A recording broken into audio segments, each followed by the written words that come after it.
Hello guys, अब हामी चाहिँ लाग्यौँ जङ्गलतिर कालीटाल। अब यस्तो अब 2 घन्टा यसो पुगिन्छ होला। यहाँ हेर्न सकिन्छ हाम्रो माथिको यो हाई ट्याङ्की। यहाँले योले गर्दाखेरि हाम्रो सबै परिवारहरूलाई पानी पिउन पुगेको छ। अब केही छिनमा जङ्गलभित्रै इन्टर गर्ने छौँ। यही हो हाम्रो जङ्गल है, हेर्न सकिन्छ। यहाँको वन जङ्गलमा गढी लागेको एकदमै तहस महस भएको रहेछ। यो कालो भिरालो पकल्दै गइरहेको छ।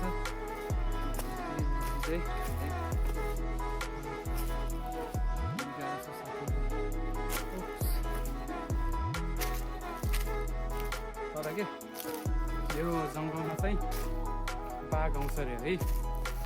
अनि म चाहिँ यहाँ एक्लै छु आजको यो ट्रेकिङमा।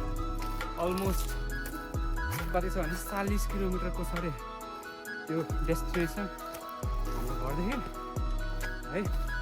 बिच बाटोसम्म त साधन लिएर आएको है। अनि यहाँ पुग्ने बेलासम्म त चाहिँ खतम भइसक्यो।